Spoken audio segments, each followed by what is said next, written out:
Hey, welcome to the Paddock Pulse podcast. We are super pumped. Leah and I are, Kenny McPeek is gracing us with his presence. Champion trainer doesn't even begin to scratch the surface, as Kenny is our Oaks Derby double winning trainer from a couple of years ago with Torpedo Anna and Mystic Dan. Kenny, welcome to the podcast. Thanks for having me. No, the pleasure is definitely all of ours. I know you don't have a ton of time, so if we can just jump right in, we would love for you to take us back to the beginning of your love for the thoroughbred business and your beginnings of becoming a trainer, the early days, Kenny McPeek trainer. Well, gosh, the early days. So my grandparents would argue over who I went to church with. So my grandmother figured out that if I went to church, if she brought ponies to the house after church, I would go with her. And then my grandfather would take me to the races on Saturdays. So I kind of had the best of both worlds growing up. But I don't know. I learned how to read a pedigree when I was 10 or 11 years old. Found it really interesting. Some kids get into different things, and then I would go to the horse sales and start looking at horses. Specifically, I would go to the broodmare sales and watch the older mares, in the back sales ring walking, and then try to guess whether they could run or not. Awesome. Yeah, actually, it's pretty interesting. I mean, it sounds so simple, but if you take your hand and you cover the bottom of the pedigree page or the catalog page, and then you watch a broodmare walk through the ring and then try to guess whether she could run or not, just by looking at her physically, and then remove your hand, you got the answer. Yeah. Wow, So that's great doing advice. that at Yeah. 16. Yeah, so people say, how'd you learn how to look at horses? Well, you look at enough of them, I suppose, and then Is that why sometimes you'll buy a horse that maybe has a few, I don't know, dents in the armor because you saw these race mares who actually have dents in their armor, but they were good race mares? I'll never forget it. There was a mare that walked in the back ring, and she was so crooked in her left leg. She was offset in her knee, toed in, very pigeon-toed. And I remember thinking, probably unraced, right?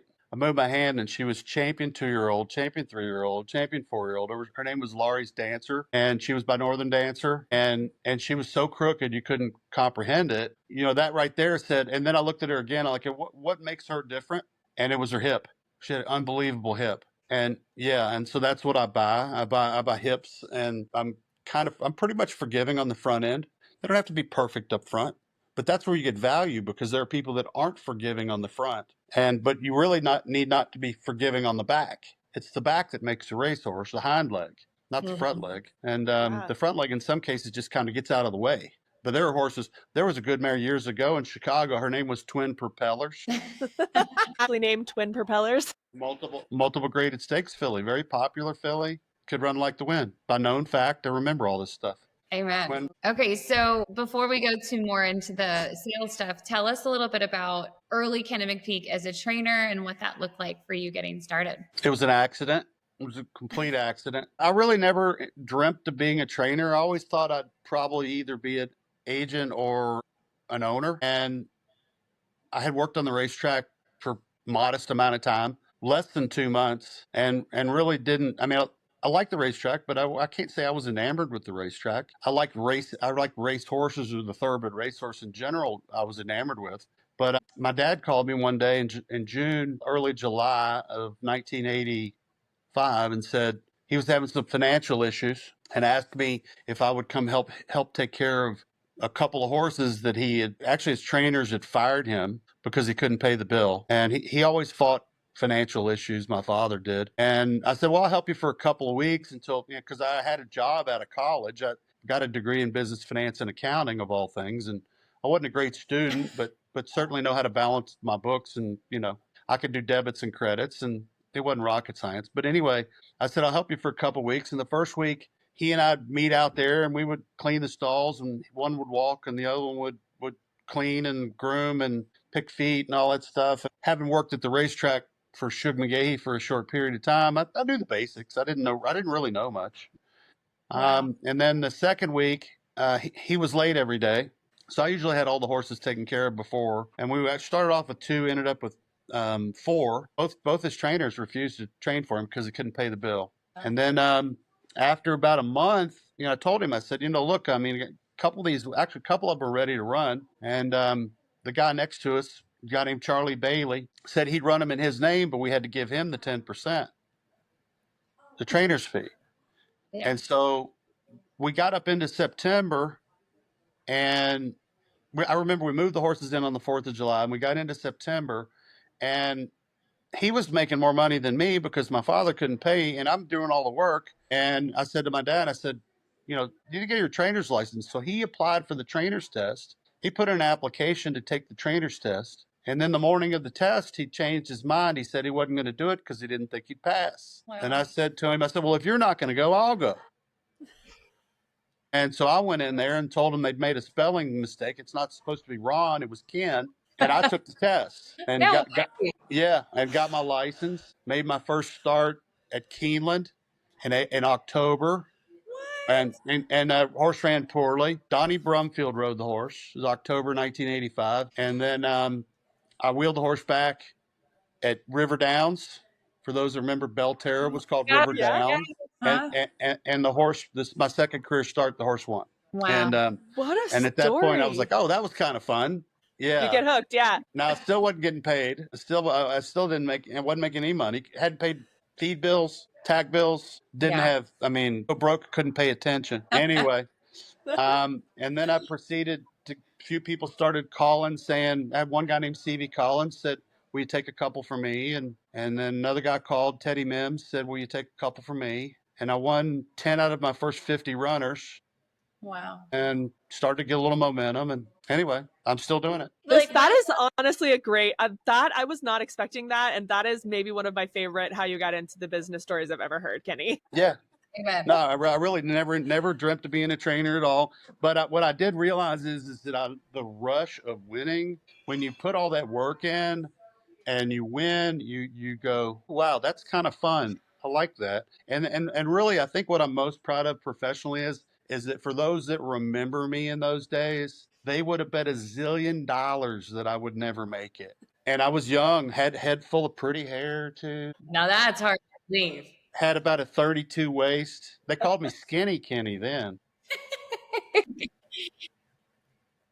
But I spent the winters at Turfway, Latonia and Turfway. I spent the summers at Ellis Park. Couldn't hardly win a race at Keeneland and Churchill. Didn't have any good horses. And then over the course of my career, I've just kind of just stepped it up and kept getting higher and kept getting better horses. Figured out how to get better horses. And I talked a guy into letting me buy a yearling, Roy Monroe. And I bought the first yearling I bought was a stakes winner, $6,000 budget. I bought one off you for $7,000. Yeah, you did. That you did. I think she was good filly in her own right. She exactly. She was little painter filly, wasn't she? Yeah. But I do think that that because I had so many average to bad horses when I was a young trainer, that it's made me a better horseman over time. Yeah. Amen. Definitely. It was some extreme struggles, some really humbling periods. I've been broke more than a few times early in my career, and have always had to, prove myself, I feel like. But to do the Oaks Derby double was, and I know you want to see the tattoo. Yeah, show us the tattoo. If you guys are listening to the podcast on a Spotify or a podcast app, you guys need to make sure you tune into the YouTube channel to see this beautiful tattoo on Kenny's arm. Well done, Kenny. How about that? Love it. Yeah, it's real. It's not AI. Let me finish up. Yeah, we'll go. So just kind of jumping in real quick before you go, because a lot of our listeners are kind of people who are coming to this for the first time, or they're just general racing fans. And you're actually the first trainer we've had on our podcast. So can you just give us a really quick snapshot of what is a day-to-day life of Kenny McPeek or just any thoroughbred trainer? Well, we should obviously start early. My world's changed, especially over the last, I have multiple divisions at this stage. So I had to really learn how to manage people, had to learn how to manage structure of an organization. I'll wake up in the morning and I'll have to work, I'll contact my Keeneland assistant. I'll contact my Churchill assistant, Saratoga assistant, Belmont assistant. I'm here at Magdalena, my farm in Lexington now. Magdalena is the core of our operation now. Silverleaf Hills Training Center in Ocala, Florida is where our young horses are. And we've got a lot of really great people that I really leaned on experienced older horsemen. I don't have young assistants. I have older, very highly qualified people. Alan Shell runs the operation here at Magdalena, and Dominic Brennan handles Silverleaf, and Dominic and I have worked together for 35 years. He's amazing. Yeah. And then Greg Geyer runs the Churchill Barn. He's like a Swiss watch. And Jimmy Jerkins I just brought on in New York at Belmont. And then, Kevin Gladowski's doing a fantastic job around Keeneland. And there's so many others. I mean, it's just a team effort. And it's, sometimes it's like, oh, wow, how did I end up here? And I'll give you the quick on that one. My mother told me when I first started winning a few races, she said, put your money into the stock market and real estate. Neither one of them will go bad. So I started putting money into, I buy a small house everywhere I raced. And then she said, don't put your money into fast cars or pretty girls unless you're sure you're going to marry them. Smart woman. Yeah, she was really cool. And then she said, if you put enough money in the stock market and in real estate, one day you can have all the fast cars and pretty girls you want. So anyway, but she was definitely my idol in the sense that, and everybody loves their mother, of course, but she was so much more than that. And so this whole operation that we've evolved into has been kind of a reflection of the property investments, and because Magdalena and Silverleaf are two amazing facilities, and I just feel very fortunate to be able to cash flow them out. Yeah, that's awesome. Do you have time for another question? Tell us a little bit more about the sales. I actually loved everything you said about how you started. I'm surprised you learned to read a pedigree page before a past performance page, but I absolutely love that. Give me a little bit more about what going to the sales looks like for you and how you pick a yearling, like super basics. Well, my first yearling budget was only $6,000, and I went to phasing tipped in October, and I do what I like to call squeeze the sale. I believe that every sale has a percentage of stakes winners, and whether it's phasing July has 8 or 9%, Saratoga 10%, Keeneland September is 7%, and then it trickles down to about 3%, 2% in the last couple of days of the sale. And then phasing tipped in October is a 4% sale typically. You might get 5 on a good year. So when you're going into a session that, like, for example, Keeneland September, let's say there's 400 horses in book one, then I know there are 28 stakes winners theoretically in that first book. Book two, it trickles down. Right now I'm working phasing tipped in July, and that's typically about an 8 or a 9% auction. I didn't realize it was that high. Yeah. Wow. Oh yeah. No, they do a good job selecting horses. And then as a select sale, right? It's not pedigree. And then what I do is I look at the group and then I squeeze it down into the horses that I think are physically look like stakes horses. And I don't care who they're by, I care who they're by and I care who they're out of. But I'm not what I'd call a sire stop. It doesn't need to be a Curlin or a Tappet or, a gun runner or all that for me. I mean, when Torpedo Anna hits the finish line, nobody cares she's by Fast Anna. They're just happy to see her win, right? Yeah. And the people that I represent, the client base, is they're more worried about winning. I'm more about winning. I love, nothing thrills me more than to beat guys like, Pletcher and Chad and all those guys that got huge pockets. I lost your sound. There you are. Or to beat them with a $40,000 yearling or a homebred or, for me, I mean, I'm the underdog from the beginning. I'm not even supposed to beat them. Yeah. But I get my share, so that's all. Awesome. Absolutely. I love that. If you have time, did you want to plug the horse races now? Not plug it. We actually love that app and what you do for fans and growing our fan base. So if we just wanted to hear a little bit about that if you had time. Sure. So real quickly, for those out there that have iPhones, go to the App Store, the Google Play Store, and plug in Horse Races Now. And it's a really simple app. And when you download it, it gives you entries, results. In some cases, it gives you replays and some live, although that's a whole nother story on our evolution of that. But we've had 1 million downloads in 223 countries. And the product is basically a passion project. I've lost a lot of money on it. I've actually probably one of the worst investments I ever made. But it's growing the sport. It really is. It's growing the sport, so that's good. Yeah. And ultimately, one day we'd like to expand it, to betting if we could. And we've actually encouraged some of the betting ADWs to take it, but they haven't taken us up on that. But for fans that want to follow, you can put in your favorite tracks and horses and trainers and jockeys, and it makes it quite simple. The only thing is it's got the advertisements, which is irritating even for me. But that's the only way we keep the lights on, because you've got you've got to have ads to pay for the code writing and the data. So that's been a bit of a project, but Free for us, except the yeah, ads. yeah, but yeah, it gives you don't miss a race. It'll send you your notifications right on time. So yeah, I've been dabbling in that over the years. That thing's been in the market, pushing 15 years now. Yeah, it was one of the first ones to kind of really to do that. It's the only one still. Well, yeah, the only one that's doing exactly that. You're right. Yeah. Yeah, exactly. We will definitely include a link to that, you guys. If you are listening and interested in that, we'll get you some information. Yep. Now, listen, before you go, can you tell us the first racehorse that got you hooked with racing? Like a specific, was there like a big time horse or something that made you fall in love? Secretariat. Yeah, Was it? Secretariat. Oh Yeah. yeah. But when I went to the races with my granddad, the first horse I ever bet on, her name was Miss Pokalong. She was a gray filly. For those that don't know, my middle name is Grey, Grey. And Miss Pokalong won, and so that was the first horse that I remember. And I'm not much of a gambler, actually, but Secretariat was the horse that captured everybody's heart and imagination. Sure. I was 10 years old. Still and, yeah, 11. That's a great No, one. I was 10. Yeah, loved it. Leah, did you want to Awesome. add anything before we head out to Torpedo I Anna? feel like if we ask you who your favorite horse is right now, you're going to say Torpedo Anna, which is totally justified. Correct me if I'm wrong. But do you have a non-Kenny McPeek trainee that's currently racing that you're just a fan of? Sovereignty. Yeah. Okay. Oh man, he's a beauty. Great answer. Great answer.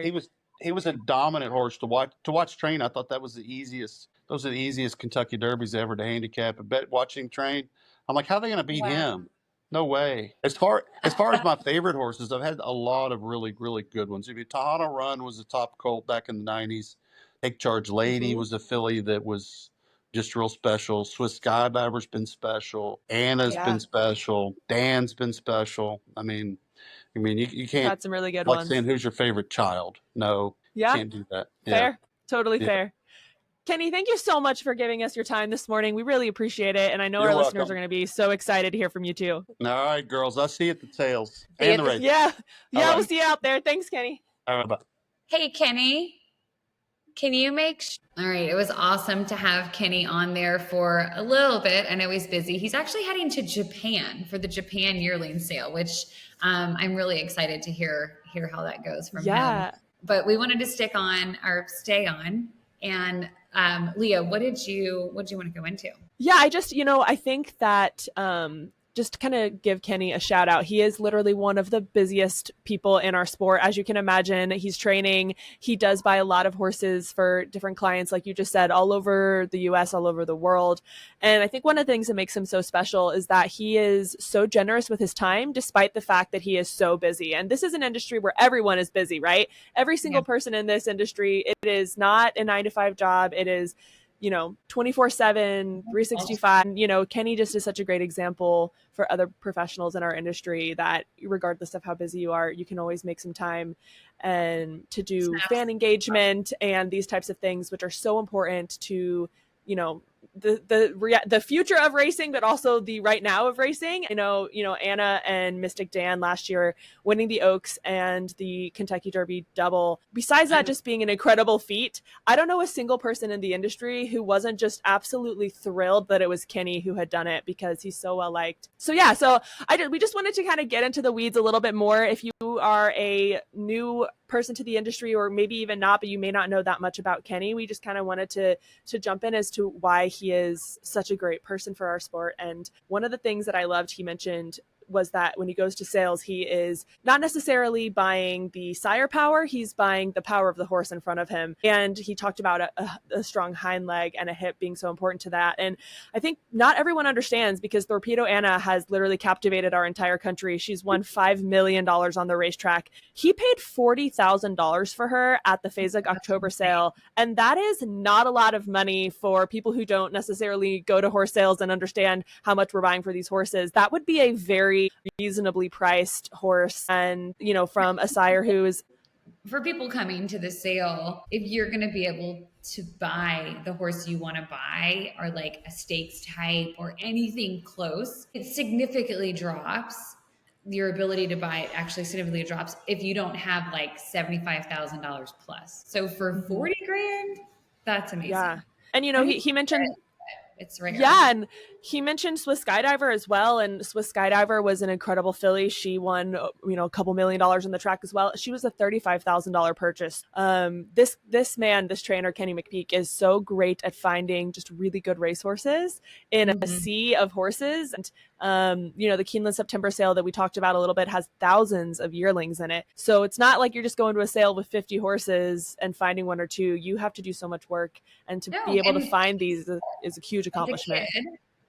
As a kid, or you as an adult, can come to Keeneland September and plunk yourself on the back, like in the back walking ring. And the horses, it takes about 20 minutes for a horse to come up from the back ring to actually be sold. So they walk around in the back a lot to be viewed by buyers, and visitors and guests are all welcome to that. And so you can grab a sales book. They're in the pavilion by the off on a rack for anyone to take a book. And you can go back there and you can sit and you can just watch and watch and watch. And there's actually trainers that don't look at the horses in the barn. They sit and they just watch them in the back ring, and they look for a top line that they like, or a hind leg that they like, or a walk that they like, and they'll follow the horse up and then bid on it. But as an interested party, as a racing fan, you too can also do that to start educating yourself on the business and on what it is when you're looking at either a yearling or a race mare. To like put yourself in those shoes. Yeah. And, you know, kind of speaking about, we're huge on getting you guys up close and personal with horse racing because it's so important. And also we just love it so much. And I think things definitely change in your brain when you get to see these horses in person, because they're such incredible creatures. But not only can you just go to Keeneland and to those sales and they're free and you can go, but you can also do horse country, which by the time this episode comes out, the horse country episode will have also been out.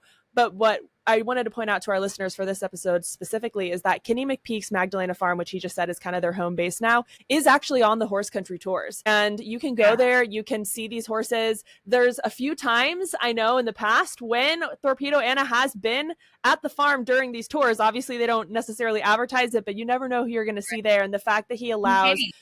Kenny. Kenny, the fact that he allows these people in, you know, there's not a lot of trainers who are opening doors like that. And no, not at all. So yeah, so many opportunities. If you're a fan of Kenny McPeek, there are so many ways that you can get involved and get up close and personal with him and his amazing horses. So I hope when we get closer to the sale, we will do a little bit more content to that. But it is something that when in the Lexington area, especially, I meet people all the time who have no idea that you can quite literally just walk out to Keeneland and there's food options. So you can go for lunch and hang out with us. You can watch horses sell. It really is kind of open to the public, and we do a horrible job of talking about that. So Keeneland definitely do a tour during the sale. Keeneland does a tour. Yes. And get like a specific tour, or you can just come. It's just open to the public for sure. And I will say, on the Kenny note, I wanted to say, I thought his humble beginnings was beautiful. I was hoping they were humble beginnings. You never, we don't really do a ton of research on people before they come into the podcast. So I was hoping for humble beginnings because those make me so happy. I love that you just said that, Leah, because we really we are learning so much right along with our listeners. And that's one of my favorite things about starting the Paddock Pulse, is that we are learning ourselves so many things. And a lot of people think, oh, you're in the industry, you must know these things. And like you said, we don't really do a ton of background on our guests, and we're just very fortunate to know them. We're very fortunate to know these people. And usually our guests are ones who have expressed interest even coming on the podcast in the first place, and are people who are engaging with us anyways, but we don't ask a lot of questions before we bring them on. So I had no idea that is how Kenny McPeek got into horse racing. And I mean, what a great story. When you look at his racing history, you can see that progression as well.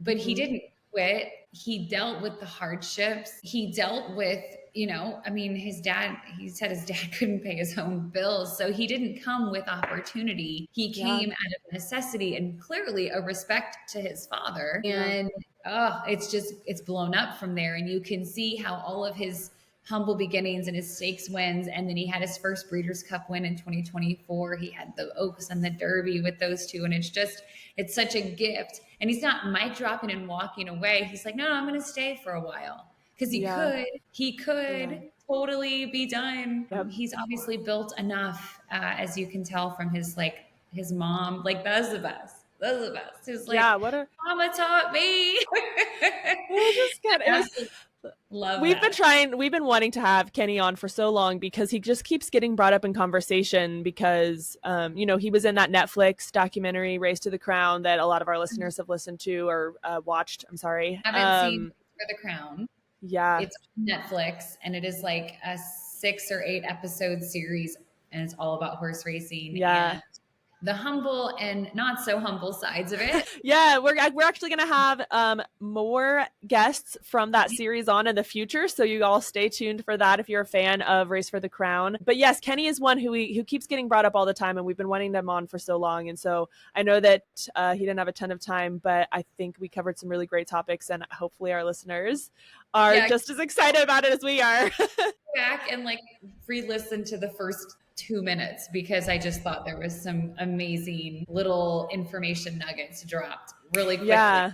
It was hard to stay organized because his mind is obviously on the yearling sale that's happening right now, which as it should be for sure. Yeah.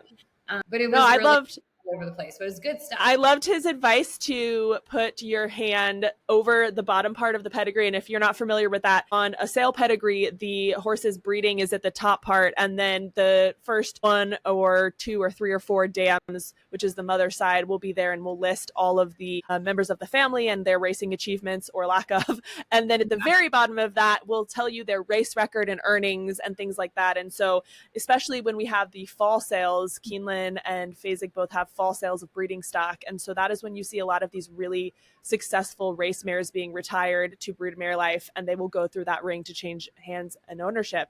And to watch those successful race mares walk, but cover the bottom half, meaning their race results. And then once you see one that catches your eye, take your hand away and look. I thought that was such great advice for aspiring young bloodstock people, but even advanced and seasoned members of our industry. I can't wait for November so I can try that myself. I thought that was just super insightful. It kills me, and I know we need to get off at this point, but it does kill me because so many people want to see a correct horse, and maybe that's something that we can dive into when we get a bloodstock agent on. I have a couple of ideas we'll chat about. Awesome. But everybody wants a correct horse, and a lot of stakes winners aren't correct at all. And many of them are not. A straight front leg or hind leg.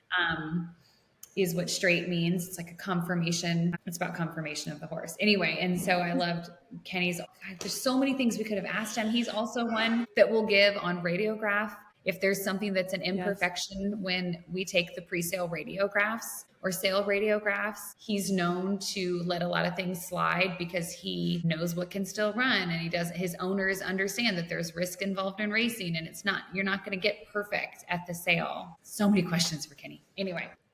Well, thank you guys for hanging out with us in this episode, and definitely make sure to check out Horse Racing Now. We will link some things to that app. It is really, really a great app if you are interested in following racing. Like Kenny said, it will tell you when races are happening, so you can never miss a big race again. There are actually races outside of the Triple Crown Series that happen in North America every single week, and we don't always, as an industry, do a great job of highlighting some of those really big ones. We're going to try to do a little bit better job of that on this podcast, but definitely check the Horse Races Now app out. It will kind of help you to navigate some of those things, and we will be back in another episode. Yeah, let us know what you want to hear. You can find us on Instagram and send us a message, or Paddock Pulse Podcast at gmail.com. Let us know. Gmail, YouTube, TikTok, Facebook, X. We're literally everywhere. Please talk to us.